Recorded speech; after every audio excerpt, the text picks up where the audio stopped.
Păi frunzulițe, da vremeasă,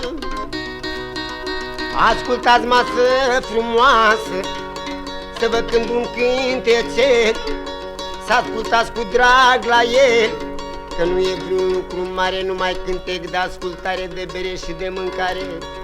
Vrei ce dumneavoastră ați asculta?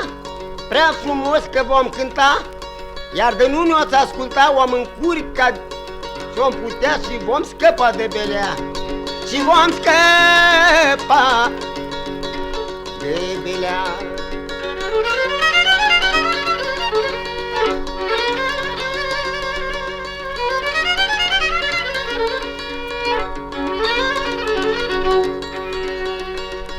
Păi muriei și adudiei, muriei și adudiei, cam pe Valea Galbinei, sunt 3 sate lăudate, în dispirie nebăgate. N-a dat birul la domnie, de împărat nu vrea să știe. Vrei să dă în paie șălăciune? Eu pe nume vi le-o spune. Una mea este Vișina, crescut tatu Fampâia, și mai e Urzicuța, pus sau oameni vin pâia, și mai e Polovina, cosesc oameni fâmpâia. Cosesc oameni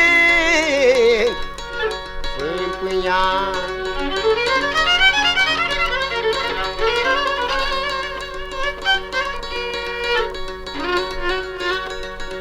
Dar biru și dar dia, cine focul mi-l scotea, tot din sat din Vișina, frunzulițe pe linițe, pârcă la bunegoiță, tot din sat din Vădăstrițe.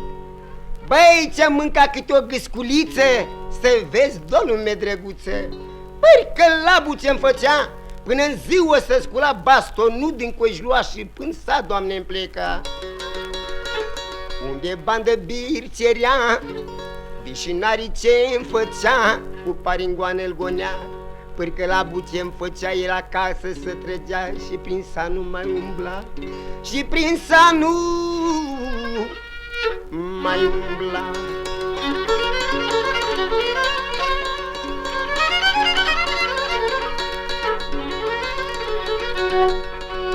Nici 3 zile nu-mi trecea, ia că profesul venea, în bătătură să oprea, sta din gură și-mi striga: măi, ce pârcă la bec dumneata, gata țăste dașdia, Dadvia și Miria că poftește domnia, tot din sat din Vișina, tot din sat din Vișina. Pârcă labu-i răspundea: măi, profese dumneata, iu te întoarce trăsura, că te-o simțit Vișina, nici cu viață nu ai scăpat, tot din sat din Vișina. Băi, ce până întoarsă trăsura, că mi-l simța Vișina, cu paringoane-l gonea până afară din Sarmilda, până afară din Sarmilda. Iar profesul ce-mi făcea, vrei ce la împărat mi se ducea, de departe în genunchi asta din gură și zicea: împărate, să ai parte de sănătate, de o lumânare la moarte. Vișina s-a îmbogățit, face arme pe pământ, lume nu s-a pomenit, face arme ferecate, cere oaște să se bate, unde în lume nu se poate, unde în lume nu se poate.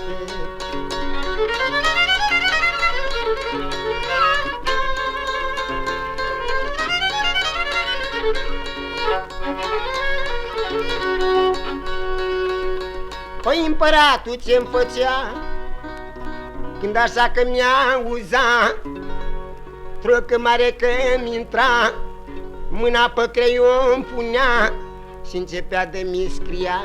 Scria cărți în toate părți și revașă prin orașă, tocmai în țara tătărască. Băi, ce tocmai în țara tătărască, multă oaște s-adunase, vin pe drumuri numai iuluri, prin vălțele stegurele, unde te uiți din deal în vale, parcă te ia de-o greajale, ca nisipul oltului, ca iarba pământului, ca iarba pământului. ca iarba pământului.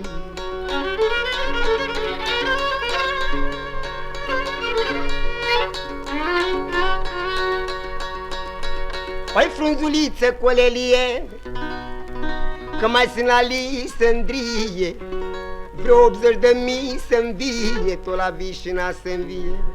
Brece s-a dat vișina în tăiere, care domnia plăcere. Cu astea cine-mi pleca, cu astea cine-mi pleca, să vai tătaru mazdrac, cu mazdracul când mârtacul, și-n capul mârtacului mi-e pus fierul plugului, tătărașul dracului.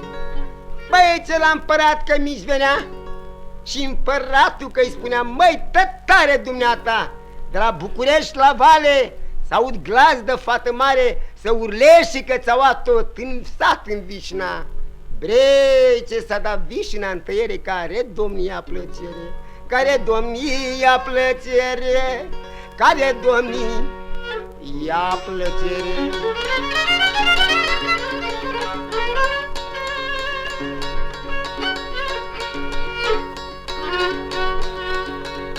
Dar tătarul ce-mi făcea, că pleca el cu oastea, în fruntea ei că mergea, și mergea la Vișina.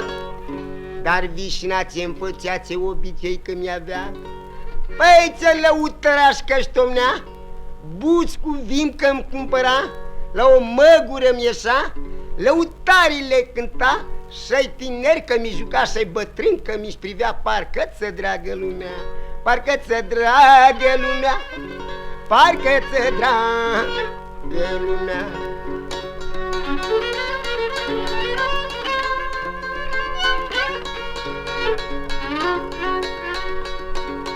Băi, ce o horă mare să făcea, 3 ciori mari că mi-și venea, bălești de cal că-mi lua și prin horă l-arunca.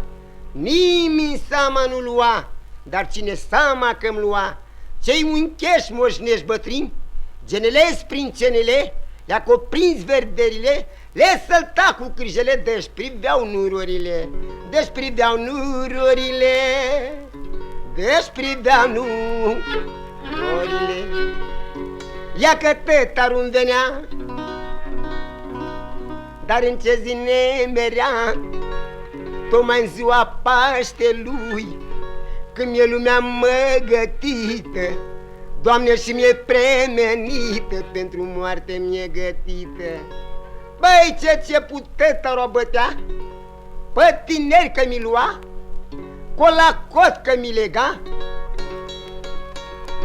la robiei trimetea, la robiei trimetea, fete mari că-mi răpunea, fete mari cu bani pe cap, tot gata de măritat, sălbișoare și-a luat și prin fântile aruncat de se găsă, și acum tot în sat în Vișina, tot în sat în Vișina, mă, tot în sat în Vișina.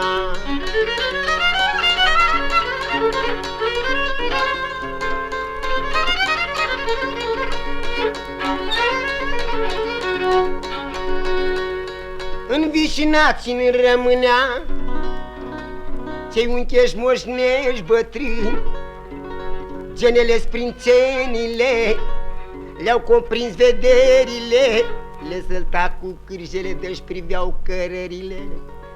Vrei ce muriei și adudiei, dar în urma Vișinei, să vezi, mă, că mi sosa să vai stand la stănești de-n cale, că cât clipești. La moșnești mi se oprea, cu bună ziua le da, și din gurele zicea: bre, uncheși moșnești bătrâni, ce-mi dăruiți voi mie colac, să dezrobeți Vișina, s-o fasat pe cum era. Măi, stănică dumneata, mă, care fată ți-o plăcea, tu, stănică, ți-o-i lua tot dânsa din Vișina. Dezrobește Vișina, că ne-a secat inima.